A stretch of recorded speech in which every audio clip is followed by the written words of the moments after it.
Check out Applebee's Sportsbook. Betting good in the neighborhood. If you're not winning thousands of dollars a week on sports betting, you're doing it wrong. My picks have 97% accuracy, and you can trust me because I'm wearing a gold chain. If you or someone you know has a gambling problem, we can help give them the resources they need. Like $25 in free bonus bets for signing up with Bet 24/7. Remember when we didn't have to deal with this? Sports betting will change the US, almost certainly for the worse, but some people have to be winners, right? In a video of mine called The Sports Betting Food Chain, I talked about sharp sports bettors, who are the best of the best at betting on sports. I mentioned that almost all of these bettors use computer models to help them make predictions. This sounded really cool to me, and I thought it would be fun to try and build an AI prediction model. For this project, I chose to predict MMA. I assume you probably like watching UFC fights if you clicked on this video, but if you only clicked on it for the sick propeller hat content, the sport we choose doesn't matter to us. In hindsight, choosing something like basketball would have been much easier to predict. Basketball has scores that are relatively consistent, and if you want to know how a player will perform, you can look at what they did a few days ago. In the UFC, some fighters can go years without competing, and that makes things more difficult. This isn't going to ruin the video or anything, but it's something to keep in mind. Let's take computers out of this. Instead, let's try and predict a fight using just our brains. We're going to look at two fighters. Fighter A is 35 years old, 5'6", and weighs 127 pounds. Fighter B is 38 years old, 12 feet 2 inches tall, and weighs 1,016 pounds. Which one do you think is going to win? If you chose Fighter B, congrats, you chose correctly. In the first round, Fighter A got picked up and thrown out of bounds. Now, which factors did you take into account when making your predictions? Did you take into account age, or did you look and see that Fighter B was twice the size as Fighter A? In order to make predictions, you determine which factors are most important. This is the same way that our machine learning model will make predictions, and the more information that we feed it, the more that it learns. The most challenging part of this project is getting the data.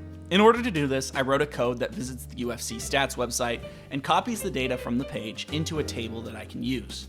The hardest part about this code is that it has to visit over 13,000 web pages, which, after everything, takes a couple hours to run. A really good way of thinking about this process is to imagine a set of Legos. You can pick any set of Legos you want, but I'm going to choose the LEGO Power Miners Thunder Driller set number 8960. In order to build the AI, you need to have all the correct pieces, which represent data. Another thing we need to consider is how the data is organized. When we bet on fights, we have to place a bet before a fight starts. Our model needs to learn to predict things before they happen, which means it cannot use any data from during or after a fight to predict how that fight will go. In other words, we need to make sure the model isn't trying to predict a 2015 fight with 2018 information. This would be like if we tried to use brick number 64713 in blue for our Power Miners Thunder Driller set. The set came out in 2009, but this blue piece wasn't made until 2010 for the Power Miners second generation. The Power Miners sets were a really good concept and came out with some decent builds, but the actual storyline was weak. Ultimately, this line was discontinued, but in my opinion, they should make a revival. What's this video about again? Alright, getting all the data and organizing it correctly is the hard part. The easier part is feeding it to the model. There's already a pre-built code called a library that does it for me, so I just need to run that code with my data. But how will we know that our model is good? When we create our model, we'll use 80% of the data to train it, and then we will use 20% of the data to test it. We have the model try and predict these fights, and see how many it predicts correctly.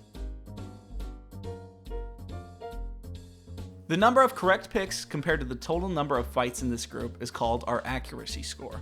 An accuracy score of 50% means that your model doesn't work. You could have the same score if you just flipped a coin to predict the winner.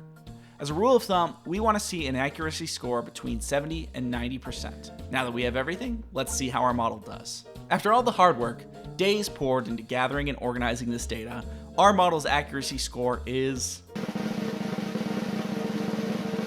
60%. At first I was pretty disappointed with this score, but it's actually on par with what others have done. I was able to find a paper online where they had an accuracy score of 62% using the same data that I'm using, so we're not that far off in this approach. The nice thing about predicting is that you don't have to be 100% accurate, you just need to be better than the sportsbook. At the time of recording this, the Vegas odds are about 70% accurate in predicting a winner, which means that the sportsbooks are currently sharper than our model. So while we're not ready to beat the casino, we're at a really good starting spot. If you want to make a profit sports betting, you either need to be sharper than your competition, or you need to get info that your competition doesn't have. At this time, my model isn't going to be sharper than the sportsbooks, but I think I have an idea of how to get fresh information. If you like this video and want to see the next phase of this project, just let me know in the comments. For more content related to poker and beating casinos, please hit that subscribe button and that like button. Don't forget that bell. At Applebee's Sportsbook, new users get 1 free Bourbon Street Mushroom Swiss Burger. Offer not valid in Rhode Island. Terms and conditions apply. Come to the Edgewater and Colorado Bell Hotel. Next, build a Thunder Driller with his dual-rotating drill to smash through the rock. Lego Power Miners. Each set sold separately.